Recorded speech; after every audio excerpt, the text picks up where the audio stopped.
दोस्तों लूट मची है इंदौर मंडी में। सबसे कम भाव व्यापारी देते हैं किसानों को। अगर बात करें मध्य प्रदेश राज्य की तो सबसे कम भाव मध्य प्रदेश राज्य में ही देखने को मिलते हैं। इसके बारे में थोड़ा सा क्लैरिफिकेशन यहाँ पे करेंगे क्योंकि काफ़ी कमेंट लगातार यहाँ पे आ रहे हैं। दूसरा दोस्तों, 4 दिन प्याज मत लेके जाना मंडी, फिर देखना भाव कहाँ जाता है। व्यापारी देखते रह जाएंगे कि हमारा प्याज कहाँ गया, अब प्याज कहाँ से लाएं। तो इसके बारे में थोड़ी सी क्लैरिफिकेशन लेंगे। क्या अभी प्याज को रोकना ठीक रहेगा कि नहीं। आज है दोस्तों 14 नवंबर 2022। तो जो भी हमारे किसान भाई हैं, उन सभी के जो बच्चे हैं, उन सभी को जो बाल दिवस है उसकी हार्दिक शुभकामनाएं। नमस्कार, स्वागत है दोस्तों एक बार फिर से आप सभी का आपके हमारे यूट्यूब चैनल टुडे मंडी रेट यानी कि आज के मंडी भाव यूट्यूब चैनल पर। तो बात करेंगे दोस्तों इंदौर मंडी की आलू, प्याज और लहसुन तीनों जिनसों की आवकों की आज 14 नवंबर 2022 को कितनी आवकें देखने को मिली है। और ये दो चीज़ें जो स्क्रीन के ऊपर लिखी हुई हैं कि क्या सच में इंदौर मंडी में लूट मची है, व्यापारी कम भाव दे रहे हैं, और अगर प्याज को ना लेके जाएं तो क्या किसानों को अभी फ़ायदा होगा या नहीं, इसके बारे में यहाँ पे चर्चा करेंगे। तो चलिए दोस्तों फटाफट से वीडियो को शुरू करते हैं। उससे पहले दोस्तों मैं आपको बता देता हूँ कि कल एक वीडियो हमने डाला था कि एक दिन में आप 1,000 रुपये से 10,000 रुपये आसानी से कमा सकते हो। बिल्कुल सही बात है दोस्तों, कमा सकते हो, लेकिन उसको करना है आपको अपने रिस्क के ऊपर, क्योंकि रिस्क ज़्यादा है दोस्तों। हो सकता है कि आपने वहाँ पे प्ले किया, आपका नंबर ना आया, आप अपने रिस्क के ऊपर ही खेलें। क्योंकि दोस्तों हो सकता है प्रिडिक्शन किसी दिन ना आए और आपने नंबर लगा दिया, तो हो सकता है कि उस दिन आपको लॉस हो जाए। तो पूरा वीडियो आप देख सकते हो, वहाँ पे जाके चेकआउट कर सकते हो। अपने रिस्क के ऊपर ही खेलना दोस्तों। बिल्कुल भी ज़्यादा अगर प्ले किया तो हो सकता है आपको नुकसान भी हो जाए। ऐसी बात नहीं है, मुझे भी नुकसान नहीं हुआ, मुझे भी नुकसान हुआ है, लेकिन अपने रिस्क के ऊपर ही आपको प्ले करना है दोस्तों। ये एडवर्टाइजमेंट कंपनी है जो एडवर्टाइज कराती हैं, तो क्योंकि हमें भी अपना परिवार का गुजारा करना पड़ता है, हमें भी थोड़े से पैसों की रिक्वायरमेंट है, उसके लिए एडवर्टाइजमेंट हम करते हैं।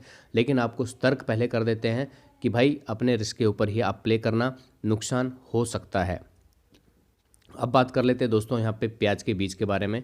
तो 9993733853, अगर आपको देसी प्याज का बीज का चाहिए जो आप 8 से 10 महीने तक आसानी से स्टोर कर सकते हो, क्योंकि सबसे ज़्यादा समस्या यही आती है कि प्याज को स्टोर करने ज़्यादा दिन तक आप स्टोर नहीं कर पाते हो। तो ये जो क्वालिटी का बीज है, आप इसको 8 से 10 महीने तक स्टोर कर सकते हो।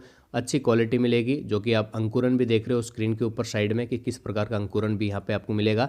लगभग 95% से अधिक यहाँ पे अंकुरन की गारंटी भी है दोस्तों। और नाफेड का, एलोरा का, प्रशांत का, हर तरह का बीज आपको मिलेगा।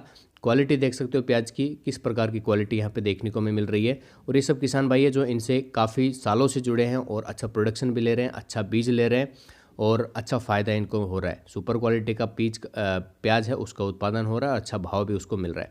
अगर आपको भी चाहिए तो घर बैठे मंगा सकते हो। कैश ऑन डिलीवरी की पूरी सुविधा यहाँ पे आपको देखने को मिलेगी।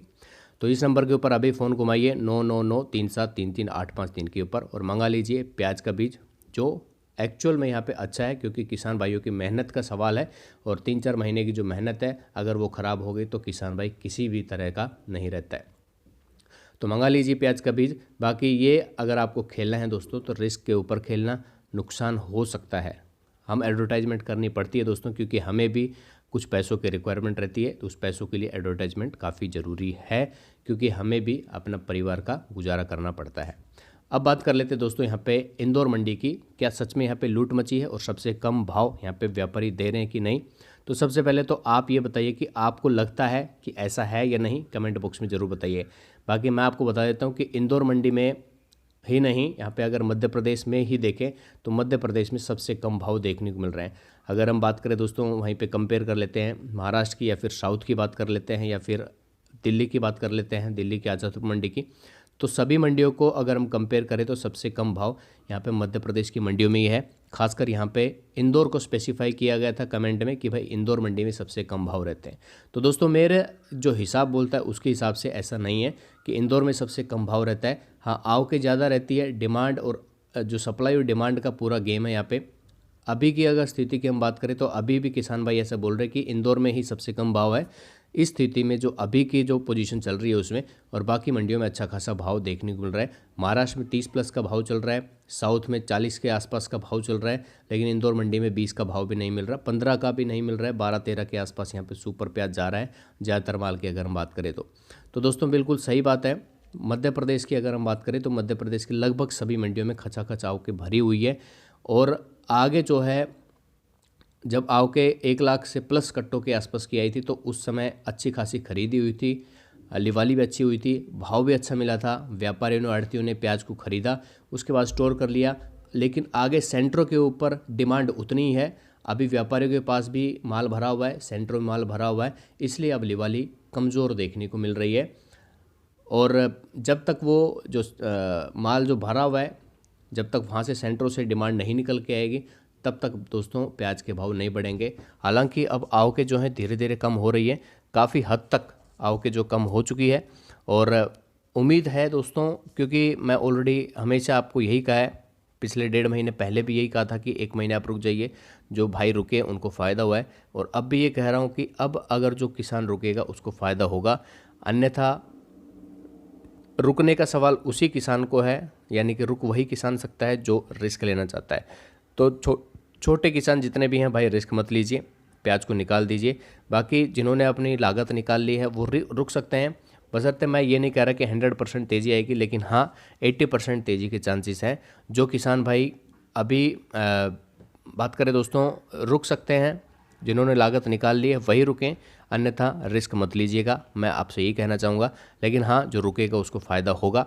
80% की बात कर रहा हूँ, 20% हो सकता है कि फ़ायदा ना हो, इसीलिए कह रहा हूँ भाई छोटे किसान रिस्क मत लीजिएगा। छोटे किसानों को अगर फ़ायदा नहीं हुआ तो काफ़ी नुकसान उनको हो जाएगा।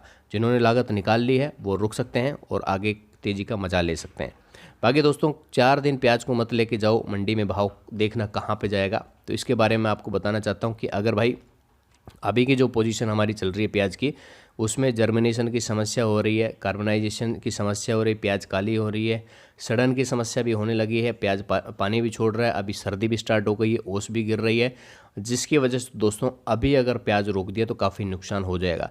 क्योंकि दोस्तों इंदौर की, हम यहाँ पे स्पेशली बात करें मध्य प्रदेश के इलाके की, इंदौर के आसपास के इलाकों की, तो यहाँ पे अभी व्यापारियों के पास में स्टॉक भरा हुआ है, क्योंकि दिवाली के बाद जो तेज़ी आई थी उसमें अच्छा खासा व्यापारियों ने प्याज खरीदा, अपना प्याज भी उन्होंने निकाला। लेकिन अभी भी सेंटरों में भी प्याज है और व्यापारियों के पास में प्याज है। अगर आप 4-5 दिन प्याज ना भी लेके गए तो व्यापारियों को कुछ फ़र्क नहीं पड़ेगा। ऐसा आप बिल्कुल भी मत सोचिए कि भाई व्यापारी ये सोचेंगे कि प्याज अब कहाँ से लेके आएं। व्यापारियों के पास में प्याज है और व्यापारी को पता है कि ज़्यादा दिन तक किसान रुकेंगे भी नहीं, क्योंकि वो भी चाहते हैं कि कुछ कमाई हो जाए।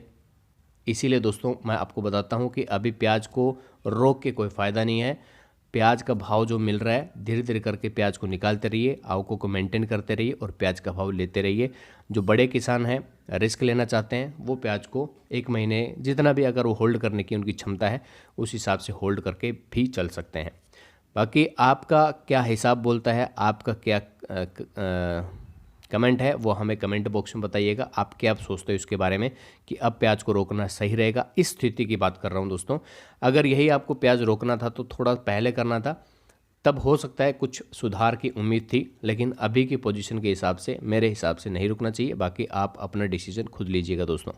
बाकी मैं एक चीज़ और आपको बताना चाहता हूँ, अगर आपको प्याज का भाव लेना है तो नाफेड जब प्याज की खरीदी करता है तो उस समय आपको खुद निर्धारित करना है कि भाई 20 रुपये से कम मैं नाफेड को प्याज नहीं दूंगा। अगर सभी किसान यही सोच ले कि भाई 20 रुपये से कम में हम नाफेड को प्याज नहीं देंगे तो भला हो सकता है किसानों का, क्योंकि सरकारी संस्था है, उसको प्याज चाहिए ही चाहिए। और जब किसान उसको प्याज नहीं देगा तो कहाँ से खरीदेगा।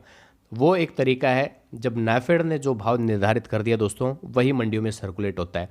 नाफेड ने पिछले साल 18, 19, 20 का भाव दिया था तो अच्छा खासा भाव मिला था। इस बार नाफेड 8, 9, 10, 11, 12 रुपये तक, 8 से 12 रुपये तक उसने खरीदी की, तो ऐसा ही भाव निर्धारित हो गया था। तो नाफेड एक ऐसी संस्था है जो भाव निर्धारित कर सकती है आने वाले सीजन के लिए। उसके लिए किसानों को तैयार रहना पड़ेगा और खुद निर्धारित करना पड़ेगा, भाई नाफेड को हम 20 रुपये से कम या 25 रुपये से कम में प्याज नहीं देंगे। तो नाफेड को प्याज खरीदना है, भाव बढ़ेगा, जो कृषि मंत्री है उसके पास जब मैसेज पहुंचेगा तो उनको पता लगेगा कि हाँ ये भाव अब देना चाहिए तो मिलेगा, अन्यथा भाव मिलने के चांसेस काफ़ी कम है। तो जानकारी आपको कैसी लगी, बाकी नाफेड से भाव कैसे लेना है उसके रिगार्डिंग हम अलग से एक वीडियो बना देंगे। बाकी दोस्तों इसको आप अपने रिस्क पे प्ले करना, बड़े अमाउंट से बिल्कुल भी प्ले मत करना। और कमाई होती है, ऐसा नहीं कमाई नहीं होती, लेकिन विनिंग चांसेस जो है काफ़ी कम है। प्रेडिक्शन आता है, अगर प्रेडिक्शन गलत हुआ तो भी रिस्क है। हो सकता है भाई आपने सोचा कि भाई प्रेडिक्शन आ रहा है तो अच्छी कमाई हो जाएगी, तो प्रेडिक्शन आता है, लेकिन प्रेडिक्शन भी गलत हो सकता है, तो उसमें आपके पैसे जा सकते हैं। अपने रिस्क पे दोस्तों खेलना इसको, और बाकी आपको जानकारी कैसी लगी हमें कमेंट में ज़रूर बताइएगा। मिलते हैं दोस्तों एक नए